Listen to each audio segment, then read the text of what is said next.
The sound of Joni's laughter echoed across the crowded restaurant.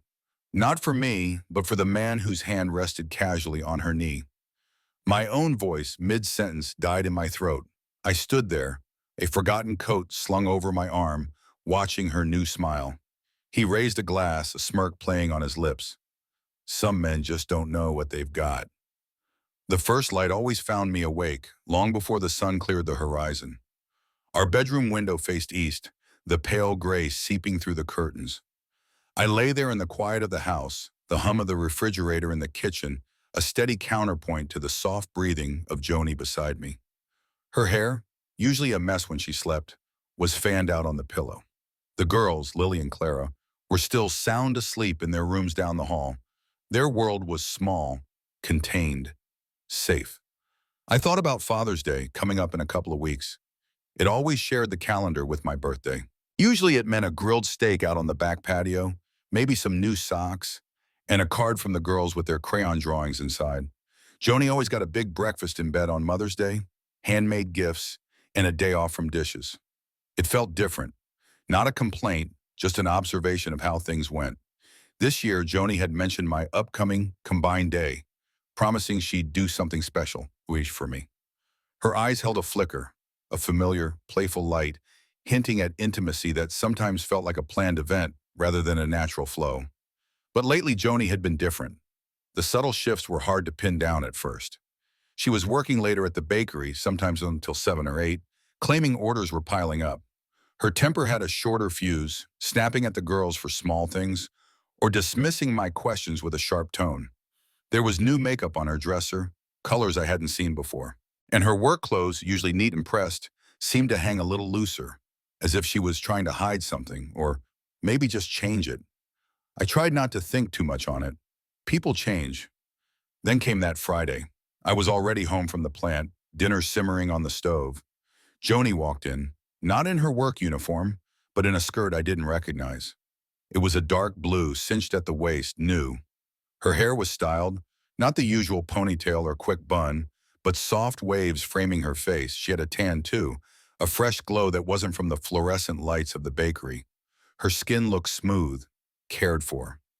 "I've got a last-minute work outing," she announced, her voice a little too bright. "The new vendors in town. We're getting dinner." She didn't look at me directly when she said it. The words landed like a physical blow, a sudden gut punch. This was not the Joni who usually came home tired, smelling of flour and yeast. This was someone else, someone polished and ready for something I wasn't part of. "A work outing," I repeated, my voice flat. "This late and you're all dressed up for it." I tried to keep the question gentle, but the edge was there. For a split second, a look of something like fear or panic crossed her face, fleeting then gone. "What, I can't look good for a change?" she shot back, her jaw tight. She grabbed her purse, the new one, off the counter. "It's a business dinner, Hank. I need to make a good impression." She was out the door before I could say anything else, the scent of her new perfume lingering in the kitchen. I ate dinner alone that night, watching some old movie, the screen blurring around the edges. The food tasted like ash. My unease settled deeper, twisting into a cold knot of suspicion. The house felt too big, too quiet. The girls were asleep, their world still safe. Mine felt like it was shifting beneath my feet. Joni returned just before midnight. I heard her car pull into the driveway, the engine cutting out. The front door opened and closed softly. I lay in bed, pretending to be asleep, listening. The bedroom door opened, a sliver of light from the hall, then closed again. Her footsteps were light, purposeful. I heard the rustle of her clothes, the click of the bathroom door, and then the rush of the shower. She washed off the scent of that evening, whatever it was. When she finally came to bed, she lay on her side, facing away from me, her breathing even, as if nothing had happened. Her hair, so carefully styled earlier, was damp and matted against her head. I lay there staring at the ceiling, the cold dread settling deep, realizing that the perfect little world I thought I lived in was beginning to crack. The next morning, the alarm went off. I got up, showered, and dressed for work. Joni remained asleep, her back still to me. She didn't stir, didn't wake to give me the usual quick kiss goodbye. It was a small thing, a routine omission, but it felt like a heavy silence in the room. The automatic doors hissed open, drawing me into the cool, conditioned air of the grocery store. It was just past 5 in the morning. Brenda was already behind the small coffee bar near the entrance, wiping down the stainless steel counter with a practiced hand. She was a redhead, younger than Joni, with a scattering of freckles and eyes the color of a clear summer sky. I made it a point not to look directly at her. Not for too long, anyway. "Morning, Hank," she said, her voice bright. She turned from the machine, a freshly brewed cup already waiting on the counter. "You look like someone killed your cat." I felt a small, involuntary twitch in my jaw. "Just a long night, Brenda." I pushed a 10 across the counter. "Regular black, please." She pushed the 10 back. "It's on the house today. You look like you need it more than I need your $10. Her blue eyes held mine for a moment, too knowing for my comfort. I picked up the coffee, the warmth seeping into my fingers. "No, really," I insisted, pushing the bill towards her again. "Keep the book straight. Don't want corporate questioning inventory." It was a flimsy excuse, but it maintained a clear line between us, a professional boundary I felt was important. She sighed, took the money, and handed me the change. I walked away, the cardboard sleeve hot in my hand. I walked the store floor, coffee steam curling into the chill air.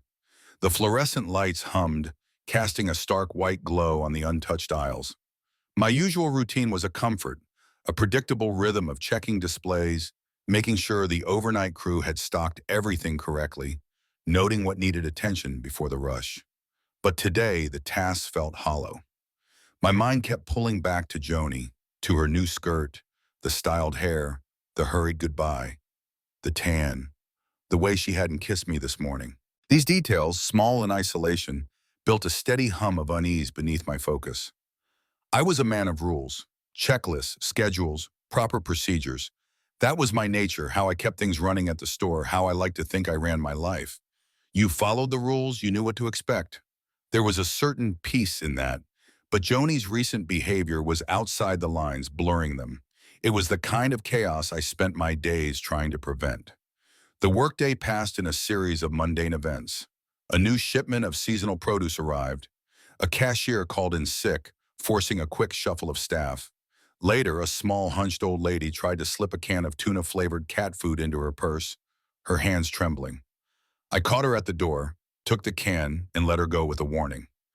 "Just don't do it again, ma'am," I'd said, my voice quiet, watching her shuffle out into the bright afternoon sun. These small incidents provided a temporary distraction, a low hum of normalcy against the louder, more unsettling questions in my head. When I finally pulled into the driveway that evening, the house was quiet. Too quiet. I got out of the truck, keys jingling, and as I reached for the front door, it swung open. Joni stood there, already dressed in a light summer dress, Lily and Clara beside her, their faces scrubbed clean. "We're heading out," Joni said, her voice flat. "Mother-daughter concert at the park. Remember?" I hadn't, or rather I'd forgotten. It had been mentioned weeks ago, a casual comment, lost in the noise of my own thoughts. "Oh, right." Lily ran up to me, a quick hug around my legs, a soft kiss on my cheek. "Bye, Daddy." Clara, always more reserved, waved from Joni's side. Joni herself offered nothing but a brief glance, her face unreadable. Then she ushered the girls toward the car, her back to me, the screen door hissing shut behind them. I was alone. The house felt empty, too big.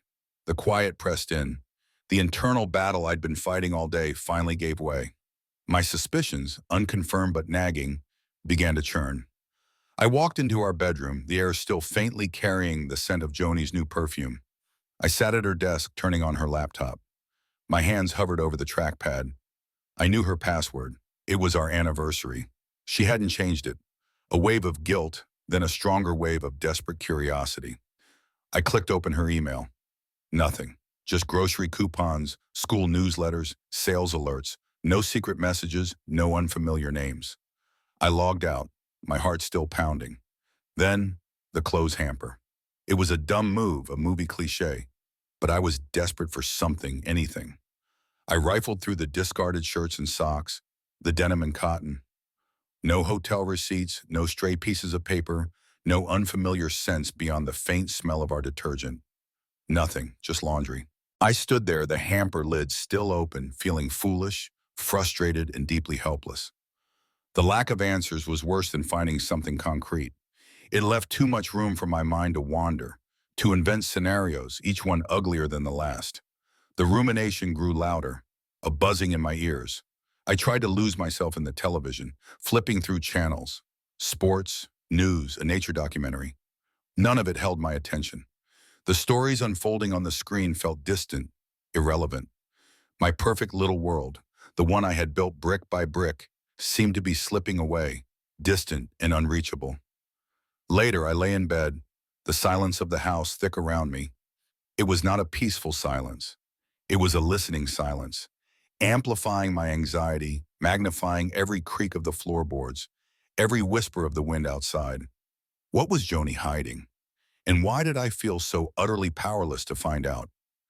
The days after the concert settled into a strained routine. Joni's late nights at the bakery continued, often stretching past 8. She would come home, tired, her answers clipped, her gaze distant when I tried to meet her eyes. She'd offer a quick, almost practiced peck on my cheek before heading off to bed. The distance between us grew, not with shouting or arguments, but with the quiet, accumulating weight of unspoken gaps. Her phone, once something she left on the kitchen counter or tossed onto the bed, was now always close. If she was in the living room, it was on the armrest of the couch. If she went to the bathroom, it went with her. More often than not, it lay face down, its screen hidden from casual view. It was a small detail, but it lodged itself in my mind, another piece in a puzzle I didn't want to solve. I tried to talk to her, to bridge the growing divide. "Is everything all right, Joni, Sam?" I'd ask, usually over a quiet dinner, the girls already finished with their plates. "You seem preoccupied." "Is it work? Us?" She'd sigh, running a hand through her hair. "It's just work, Hank. A lot of new orders. You know how it is. It's stressful." Her voice would be tight, her eyes avoiding mine. Nothing to worry about. But I did worry. The words felt like a flimsy shield. The girls, Lily and Clara, started to notice too. Kids picked up on things, even when you thought you were careful. Lily, ever the more sensitive one, came to me one evening while Joni was out. "Daddy," she whispered, her brow furrowed, "are you and Mommy fighting?" Her small hand clutched my shirt. My stomach twisted.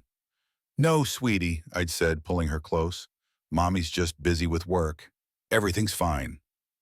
But I knew it wasn't. One afternoon, I was cleaning out the truck, getting it ready for the weekly grocery run.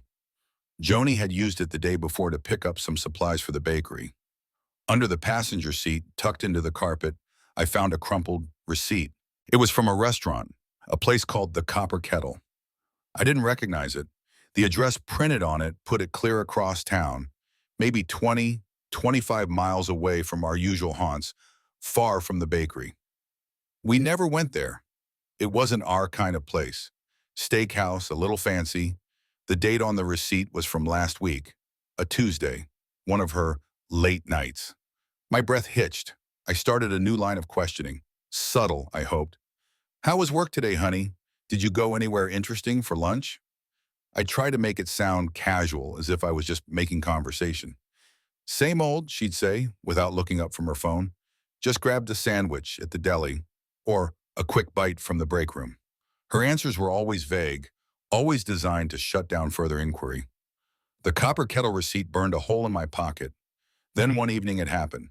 Joni was in the shower, the sound of the water a steady rush against the bathroom tiles. Her phone was on her bedside table, face up for once, charging. It vibrated, a soft buzz against the wood. My eyes were drawn to it, involuntarily. A text notification flashed across the screen. The name on the screen was Marcus, a name I didn't know. Below it, the message, "Thinking of you, can't wait for Friday." A cold wave, not of suspicion anymore, but of certainty, washed over me. It felt like an icy hand squeezing my heart. The blood drained from my face. This wasn't a work outing. This wasn't stress. This was something else entirely. The dread, once a faint whisper, was now a roaring certainty in my ears. My first impulse was to grab the phone, march into the bathroom, and demand answers. To throw the receipt in her face, to yell. But I stopped. What would that accomplish? She'd deny it. She'd spin it. And I had no solid proof. Just a name and a suggestive text. The fear of what I might uncover, the fear of the truth, suddenly felt heavier than the dread of not knowing. I needed more. I needed something undeniable. I started replaying her recent weeks in my mind, tracing the patterns. The late nights, the sudden work outings, the new clothes, the distant gaze, the vague answers. It all fit. The pieces clicked into place with a sickening finality. Each excuse, each unexplained absence, now had a new, darker meaning. Later that night, after Joni was asleep, I got out my own phone. My hands trembled slightly as I searched the App Store. I found a call logging app, something that would track incoming and outgoing calls, duration, and texts. I downloaded it, installed it, and then tucked my phone back under my pillow. I knew what I was doing was wrong, a violation, but what she was doing felt like a deeper violation. I needed proof, I needed to know, and when the chance came, I would cross-reference. I just had to wait for the chance. The next Friday came, heavy with unspoken anticipation. Joni had announced another late night, another big order at the bakery. I nodded, feigning understanding, my stomach churning. After she left, I waited a solid 20 minutes, letting the silence settle in the house. Then I pulled on a dark jacket, grabbed my truck keys, and slipped out the door. The night air was cool, carrying the scent of cut grass from a neighbor's yard. I parked my truck a block away from the grocery store, well out of sight, and watched. The store lights were bright, a beacon in the suburban dark. At precisely 7:30, Joni emerged, locking the front door behind her. She wasn't wearing her work uniform. She was in that dark blue skirt again, the one I didn't recognize, in a cream-colored blouse. Her hair was styled, catching the faint glow of the streetlights. She walked to her car, a small smile playing on her lips, a smile I hadn't seen directed at me in weeks. She pulled out of the parking lot, not turning left towards home, but right, heading out of town. My heart started to hammer against my ribs, a dull, relentless thud. I pulled out, keeping a safe distance, 2 or 3 cars between us, careful not to be obvious. She drove for 15 minutes, past the familiar residential streets, past the edge of town where the subdivisions gave way to more open fields, until she pulled into the gravel parking lot of a place called the Rusty Nail. It was a bar I'd heard about, a dive on the old highway known for cheap beer and loud music. Not a place Joni would ever set foot in, not in my memory. The sign, a faded neon beer bottle, flickered erratically. I parked my truck further down the street, killing the engine, leaving the lights off. My hands were clammy on the steering wheel. I watched as Joni walked across the gravel, her heels clicking against the loose stones, her posture confident, almost eager. She didn't look like a bakery manager. She looked like someone on a date. Through the grimy window of the bar, I could see the dim interior, the haze of cigarette smoke. Joni walked straight to a corner booth in the back, where a man was already waiting. He stood up as she approached, a wide smile on his face. He was big, burly, with a thick neck and a patchy beard. Marcus, the name from her phone, I recognized him now. He was one of the guys who delivered produce to the grocery store, a truck driver. We'd exchanged maybe 5 words over the years, usually about a late shipment. She didn't just greet him, she leaned into him, her arms going around his waist, his hands settling on her back. A full embrace. It wasn't friendly, it was intimate. They sat down close together, their heads almost touching. He said something that made her laugh, a full, unrestrained laugh that echoed the one I'd heard on the phone. His hand went to her arm, a light, lingering touch. My stomach twisted into a cold, hard knot. My worst fears, the ones I'd pushed down, denied, and tried to ignore, solidified into an undeniable, painful truth. It was all there, in front of me, undeniable. I reached for my phone, my fingers fumbling. I zoomed in as much as I could, the image blurry through the glass in the distance. I snapped a photo. It was grainy, dark, but clear enough. 2 figures, Joni and him, close, his arm around her. Damning. I started the truck, the engine roaring to life in the quiet night. I drove home, the familiar Midwest roads blurring into a tunnel of despair. The streetlights passed in a dizzying streak. The weight of her betrayal, cold and heavy, settled in my chest, making it hard to breathe. I pulled into our driveway, killed the engine, and sat there for a long time, staring at the dark house.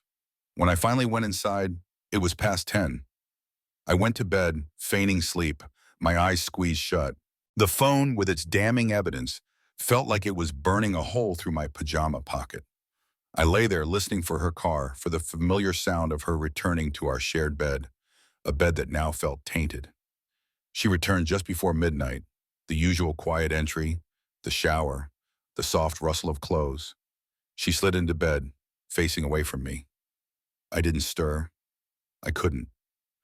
The next morning, the breakfast table felt like a stage for an unspoken play. Lily and Clara ate their cereal, oblivious. Joni was unusually cheerful, humming softly as she made toast. She glanced at me, a quick, almost nervous smile. "Morning, honey," she said. My response was a non-committal grunt. The rage, cold and simmering, was a living thing in my gut. After the girls finally left for school, their backpacks slung over their shoulders, the house fell silent again. This time the silence was different. It was waiting. I stood up from the table, my hands clenched. Joni was wiping down the counter, her back to me. Joni. My voice was tight, barely a whisper. She flinched, turning slowly. I held up my phone, the blurry image of her and Marcus clear on the screen. "What's this, Joni?" The words, though quiet, echoed like thunder in the silent house. The color drained from Joni's face, leaving it ashen. Her mouth opened, then closed. The initial shock, stark and immediate, quickly contorted into something else, something sharper. Her eyes, usually so soft, narrowed. A flicker of defensive anger hardened her features. "What is this, Hank?" Her voice was shaky, but the words carried an edge. "You know what this is, Joni." I held the phone steady, the blurry image still on the screen. "That's you, and that's not a business dinner. That's not a work outing." She drew herself up, hands balled into fists. "It was just a few drinks. With a colleague, we were talking, that's all." Her voice was rising, a brittle sound. "A few drinks?" My own voice remained flat, controlled, a stark contrast to her rising panic. "That's not what I saw. I saw you embracing him. I saw his hand on your arm. I saw you laugh like you haven't laughed for me in months. That's not a colleague, Joni. That's a lie." The words hung in the air, heavy and irrefutable. The confrontation escalated. The controlled facade I had maintained for weeks began to chip away, not in a shout, but in a relentless recitation of facts. The late nights, the new perfume, the clothes I don't recognize, the receipt from the copper kettle, your phone always face down. Thinking of you, can't wait for Friday. That's not work, Joni. That's not stress. That's you lying to me, to the girls, to yourself. Each sentence was a stone dropped into a quiet pool, sending ripples of harsh truth through the kitchen. Her shoulders slumped. The anger seemed to drain out of her, replaced by a shuddering breath. Her lower lip began to tremble. Then she broke. Her hands went to her face, muffling the choked sobs that racked her body. I, I'm sorry, Hank," she wept, her voice raw. I felt so invisible, so stifled. Like I was just part of the furniture." The words, meant as an explanation, felt like daggers. They carved deeper wounds than the betrayal itself, invisible. Stifled. After all the years, all the things we built, a searing pain shot through my chest, a cold, sharp ache that was far worse than any physical blow. The familiar woman standing before me, the mother of my children, the wife I had loved, was suddenly a stranger. Her justification, her perceived neglect, only amplified the feeling of rejection. It wasn't just an affair. It was a judgment, a dismissal of our life together. "Who is he?" The question was a low growl, an instinctual demand. She pulled her hands from her face, eyes red and swollen. "His name's Dale. He's a delivery driver. From the produce company." Her voice was barely audible. He's married. He has kids." Another layer of filth, another ugly truth coating an already bitter pill. A married man, kids. The web of betrayal extended further than I'd imagined. I couldn't breathe. The air in the kitchen felt thick, suffocating. I pushed past her, grabbing my keys from the hook by the door. I needed out. I needed space. The weight of her betrayal, the suffocating reality of it all, threatened to crush me right there. I stormed out, slamming the door behind me. I didn't care if the girls heard, if the neighbors heard. I needed to escape. I got into my truck, started the engine, and peeled out of the driveway, gravel spitting from beneath the tires. I drove aimlessly, letting the truck lead me down the familiar rural roads that crisscrossed our county. The cornfields, just starting to green, blurred past in a dizzying streak. My world, once so solid and predictable, was crumbling, turning to dust in the rearview mirror. The future, just moments ago a clear path, was now a shattered landscape. It was almost dark when I pulled over on a quiet stretch of road, the setting sun painting the sky in hues of orange and purple. I found Roy's number in my phone, my fingers fumbling. Roy, my best friend, a grizzled mechanic who'd seen enough of life's ugliness to be practical, but still knew how to be a friend. When he answered, his voice gruff, I heard myself speaking, but it sounded like someone else, meow, and choked with a pain I hadn't known how to articulate. I told him everything, the leases, the receipts, the text, the bar, the embrace, the words Joni had used. Roy listened. He didn't interrupt, didn't offer platitudes. When I finally ran out of breath, there was a long silence on the line. Damn, Hank, he said, his voice softer than usual. That's rough. You need to take it slow. Don't do anything stupid. Think it through. His support, though gruff, was a lifeline in the swirling chaos. I drove back, the darkness complete now. The house was lit, a yellow glow in the distance. I pulled into the driveway, my body heavy, my mind numb. Inside, I found Joni huddled on the couch, wrapped in a blanket, her face tear-streaked and puffy. Her eyes met mine, brimming with a desperate, pleading look. But the sight of her, the tears did not soften me. The initial pain had solidified, hardening into a cold resolve. This isn't just about you, Joni, I said, my voice flat, devoid of emotion. This isn't just about feeling invisible. I paused, letting the words hang between us, feeling the weight of them. There are consequences. Stick around to the end to see how life's costly choices unfold. The house, once a sanctuary, became a battleground of silent tension. Every creak of the floorboards, every whispered word felt amplified. Joni moved through the rooms like a ghost, her presence heavy, but her gaze averted. Lily and Clara, with the unnerving perceptiveness of children, sensed the shift immediately. Their questions grew, hesitant at first, then more direct. Why isn't Mommy eating with us? Is something wrong, Daddy? Their innocence was a painful mirror to our fractured reality. We decided we couldn't prolong it. One quiet evening, after the last of the dinner dishes were cleared and put away, we sat the girls down at the kitchen table. The air was thick with unspoken words. Joni started, her voice a fragile whisper, explaining that Mommy and Daddy are going to take some time apart. She fumbled for the right words, trying to make it sound gentle. Lily, always the more expressive, reacted first. Her eyes wide and suddenly wary darted between us. Take time apart? What does that mean? Clara, quieter, just gripped her juice glass, her knuckles white. As Joni tried to explain the concept of living separately, of trying to figure things out, Lily's confusion turned to anger. You're a liar, she burst out, her voice trembling. You promised you'd always be together. The raw accusation hurled at Joni hit me too, a secondary impact. Joni tried to explain, her voice catching. She talked about stress, about needing space, about trying to make things better. But her words fell flat against the girls' hurt, their sudden disillusionment. They understood enough to know the safety of their world was fracturing.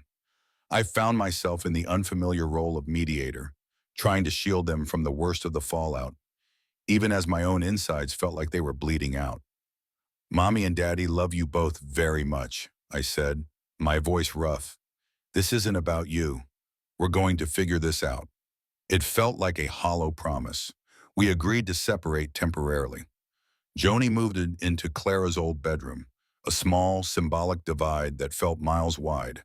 Her clothes, her toiletries, everything she needed, migrated down the hall. Our bedroom, once a shared space, was now just mine. The silence in it was deafening. I started spending more time at work. The long hours, the predictable routine of the grocery store, offered a strange solace. The mundane tasks, the inventory checks, the endless aisles, they provided a distraction, a structure my personal life desperately lacked. The easy banter with Brenda, the morning barista, became a small, unexpected comfort. Brenda, with her clear blue eyes, noticed the change in me, the hollow look, the lines etched deeper around my mouth. You're still looking like someone shot your day. Hank is get a hoikong, she'd say, handing me a free coffee, sometimes with an extra shot. Things still rough at home? I just nod, accepting the coffee, the small, comforting gestures a balm against the ache. She didn't press, she just watched, her gaze understanding. After a week of this uneasy truce, we attended our first counseling session. The office was sterile, smelling faintly of lemon cleaner and old paper.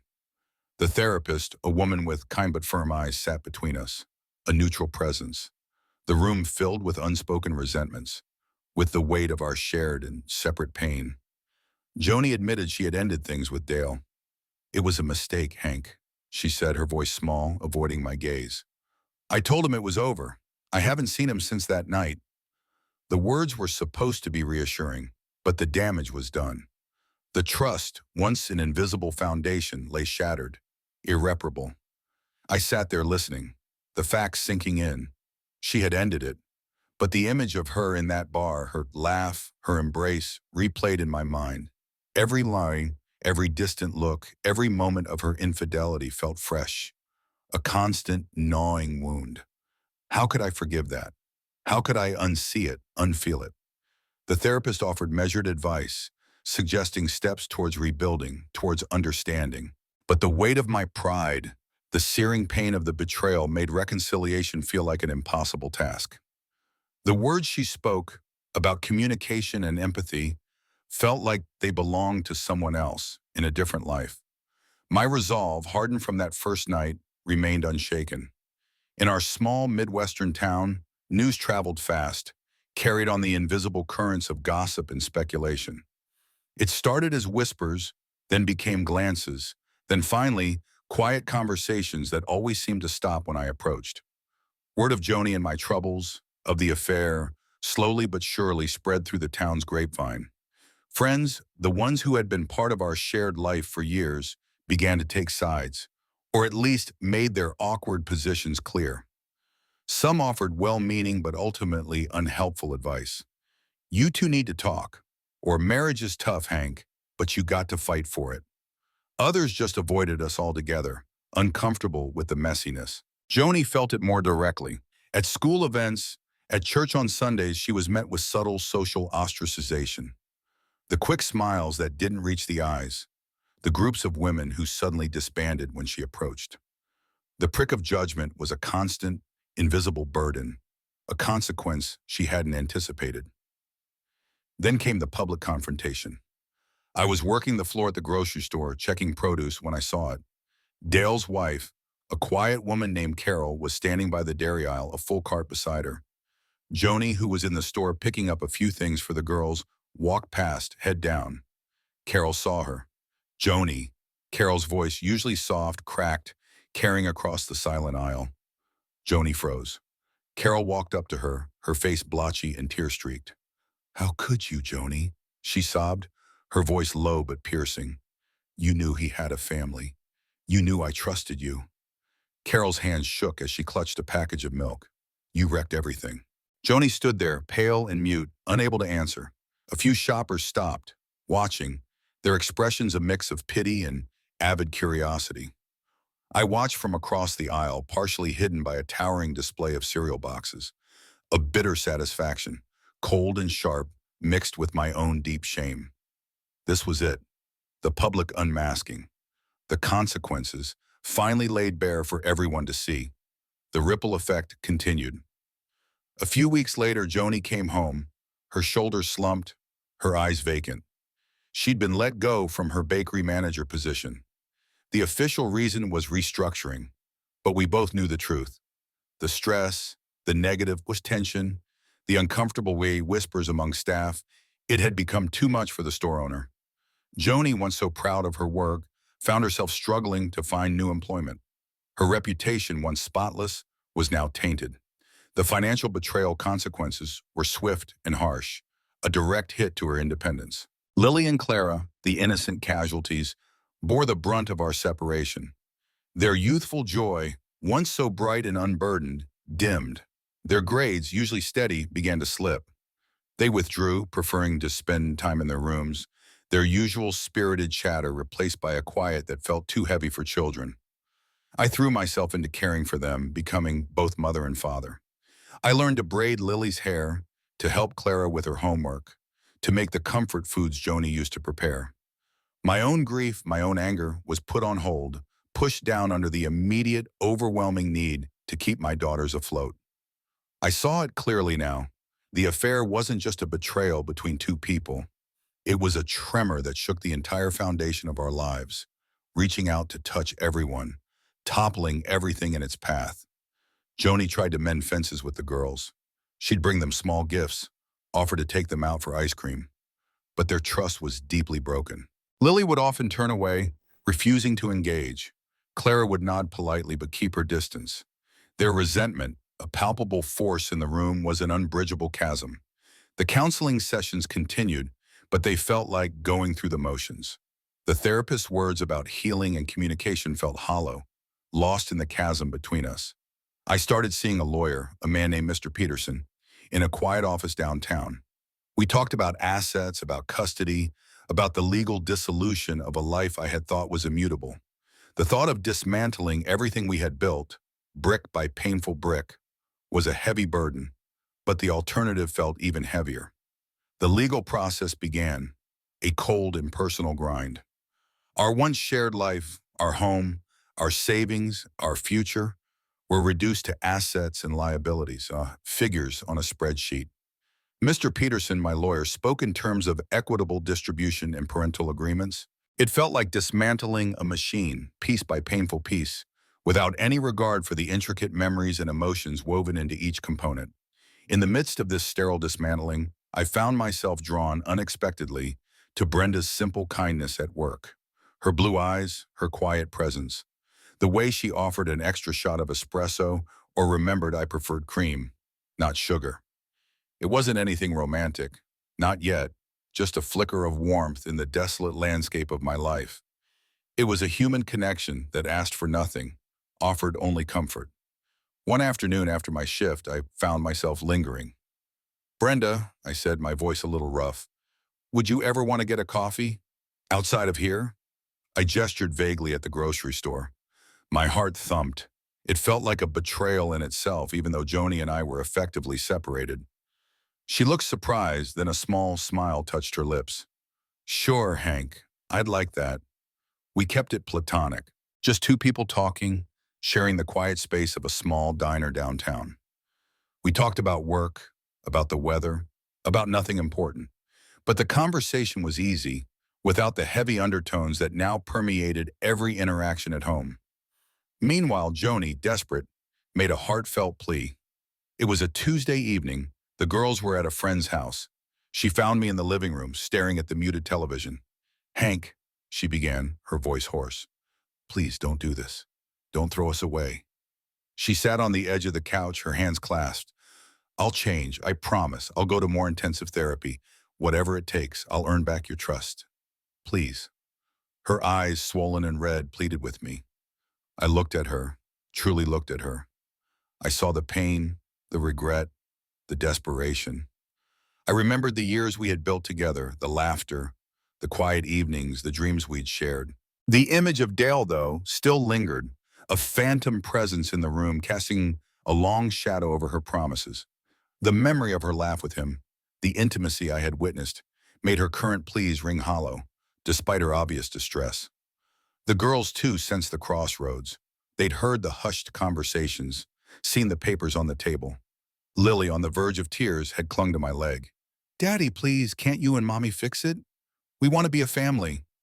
Clara, quiet but equally distressed, had nodded, her eyes wide with fear. Their appeals tore at me, tugging at the last threads of my resolve. I struggled with the moral choices. Forgiveness, a clean slate, a chance to rebuild for the girls, or moving on alone for my own peace of mind, for the chance to heal from a betrayal that still felt fresh. Could I ever truly trust her again? Could I live with the doubt, the constant echo of what she had done? One afternoon, I drove out to our old farm, the place where Joni and I had first met. It was an hour out of town, a forgotten patch of land, the farmhouse long since dilapidated. We had gone there on dates when we were young, sat on the porch swing, talked about our future. The simple dreams we once shared felt a million miles away, lost in the dust of the passing years and the debris of broken promises. The ghost of our past selves walked those fields, laughing, innocent. That Hank, that Joni, seemed like strangers now. A few days later, Mr. Peterson called. "The papers are ready, Hank. All you need is Joni's signature." The words, though expected, still landed with the force of a hammer blow. The final divorce papers, the stark reality of the end of our marriage. I picked them up, a thick envelope of legal jargon, pages filled with clauses and stipulations. I took them home and placed them on the kitchen table. Right in the center, a silent ultimatum. Joni found them when she came home later that evening. She didn't pick them up. She just stared at them, her shoulders slumping. I walked in, seeing her standing there. "Joni," I said, my voice quiet but firm. "I need more than promises. I need a true, deep commitment to rebuilding this, for real, not for show, not just because you got caught. If you can't give me that, I can't go on." The decision, it seemed, was hers now. Joni stood before the kitchen table, her gaze fixed on the divorce papers. The silence stretched, heavy with the weight of my ultimatum. Then she crumpled. She didn't cry in anger or desperation this time. Her voice, when it came, was almost lost. I was so scared, Hank," she confessed, her shoulders shaking. "Of getting old, of being just a mom, a wife, invisible, like I said. But I was scared of not being enough. For you, for anyone." Her confession was raw, stripped of all excuses, a vulnerable admission of her deepest insecurities and regrets. She owned her actions, not blaming me, not blaming circumstance, but laying bare her own perceived failings. It was the truth I had subconsciously been waiting for. Her raw honesty finally reached me. It was a small crack in the dam of my hardened resolve. I looked at the papers, then at her. The anger was still there, a dull ache, but something else, something softer, began to stir. "I'll pause the divorce," I said, my voice low. "But it's going to be hard. More therapy, for both of us, and no more secrets. Ever." My conditions were firm, not a sign of weakness, but a demand for the foundation we'd lost. She nodded, tears streaming down her face. A silent promise. Our journey back was slow, painful, marked by small victories and agonizing setbacks. There were days when the resentment, the memory of her betrayal, felt too heavy to bear. Days when I questioned everything, when the silence between us felt more like a chasm than a bridge. But there were also moments, fleeting at first, of genuine connection. A shared laugh over a silly thing the girls said. A quiet evening spent side by side on the couch, not talking, but just being. We were rebuilding trust, one careful, deliberate brick at a time, each placement a conscious act of will, not a given. Lily and Clara, the true casualties of our war, slowly began to heal. They watched us, cautious, wary. They cautiously accepted our efforts, the shared meals, the family outings. But the easy, unburdened innocence they once possessed was forever lost, replaced by a guarded understanding of the fragility of promises. Their world was more complicated now. Joni found new work, a few towns over, managing a small boutique. It was away from the gossip, away from the judgmental eyes of our town. She poured herself into it, and into self-improvement, into reconnecting with the girls, with Mitsuamam. She was trying visibly, desperately. I, in turn, began to grapple with my own anger and hurt. The therapist had a point. Forgiveness wasn't for her, it was for me. It was a release, a letting go of the venom that had poisoned my own life. It was a long internal battle. I still saw Brenda at the store, still bought coffee from her. We maintained a respectful, distant friendship, a silent testament to my commitment to my family, to the choices I was trying to make. Our marriage, once seemingly perfect, A solid, unblemished structure was now scarred. The cracks were visible, a spider web of old wounds and fresh repairs. It was a testament to resilience, yes, but also to the enduring pain of betrayal's consequences, the permanent mark left by a moment of weakness. A quiet uncertainty settled over our Midwestern landscape. The fields outside our window stretched to the horizon, green and unchanging, but everything else had shifted. I looked out at them, knowing our story wasn't over, but it would never be the same. The steep price paid for a moment of weakness, for a desire to feel seen, was carved deep into our family's history, an indelible lesson. The quiet hum of the country, once comforting, now carried the faint echoes of our shared journey, forever changed by the infidelity.